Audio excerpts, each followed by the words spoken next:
Hello students, IIT brain में आपका स्वागत। आज फिजिक्स में जिस प्रॉब्लम पे हम डिस्कस करेंगे, एक बार आप पहले उसे सुने। Two small balls each having equal positive charge Q are suspended by two insulating strings of equal length L metre from a hook fixed to the stand. यानी एक फिक्स्ड स्टैंड से एक हुक की हेल्प से L length की दो strings को बांधा गया है और उनमें Q चार्जेस को अटैच कर दिया गया है इन स्ट्रिंग्स से। कुछ इस तरीके का डायग्राम है जो कि इस प्रॉब्लम में गिवन है, तो ये मैंने आपको बना के दिखा दिया। आगे सुने। The whole setup is taken in a satellite into space where there is no gravity. The angle between two strings and tension in each string are. यानी आपको दोनों स्ट्रिंग्स के बीच में एंगल और स्ट्रिंग का टेंशन बताना है उस कंडीशन में जब ये सिस्टम इक्विलिब्रियम कंडीशन अचीव कर ले। तो आप मान सकते हैं कि शुरू में इस सिस्टम को इस कंडीशन में लाके छोड़ा गया होगा। अब चूंकि आपने ग्रेविटी फ्री स्पेस में इस सिस्टम को इस कंडीशन में रोका हुआ है, तो डेफिनेटली अगर हम सारे फोर्सेस के बारे में डिस्कस करें तो दोनों चार्जेस एक दूसरे पर रिपल्सन फोर्स एक्सर्ट कर रहे हैं जो कि एक दूसरे के लिए कुछ इस तरीके की डायरेक्शन में अप्लाई हो रहा है। इसके अलावा अगर इस फोर्स के लगने से स्ट्रिंग में टेंशन आता है तो उस टेंशन का डायरेक्शन स्ट्रिंग के अलोंग होगा।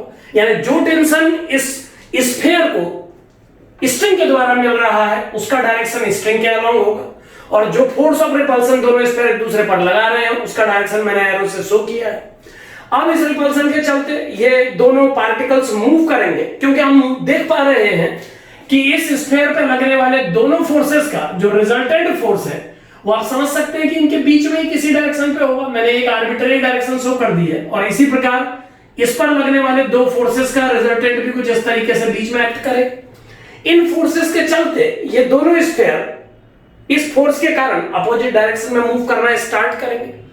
अब चूंकि ग्रेविटी फ्री स्पेस है तो कोई तीसरा फोर्स एक्ट नहीं कर रहा है जो इन्हें लामीज थ्योरम के अकॉर्डिंगली इक्विलिब्रियम दे सके। इसीलिए ये लगातार मूव करते जाएंगे, और ये तब तक मूव करेंगे जब तक कोई ऐसी सिचुएशन अचीव न कर ले जब तक इन दोनों पर लगने वाला नेट फोर्स जीरो ना हो जाए।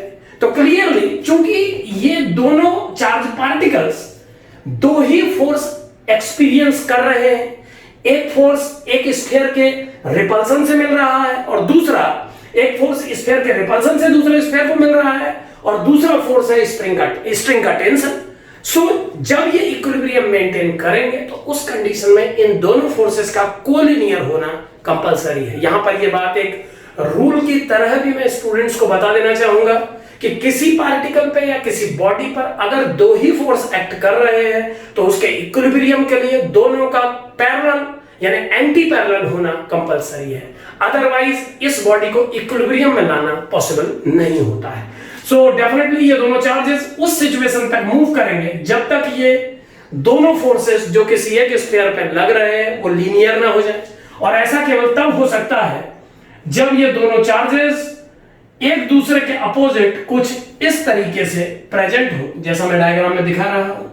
यानी इस सिचुएशन के आने तक ये दोनों चार्जेस एक दूसरे पर फोर्स डेवलप करते रहेंगे, और जब ये इस सिचुएशन पे पहुंचेंगे तो एक दूसरे के द्वारा लगने वाले फोर्स को इक्वेट करने के लिए स्ट्रिंग का टेंशन जो कि इस पार्टिकल को मिल रहा है अपोजिट डायरेक्शन में एक फोर्स का रोल प्ले करेगा।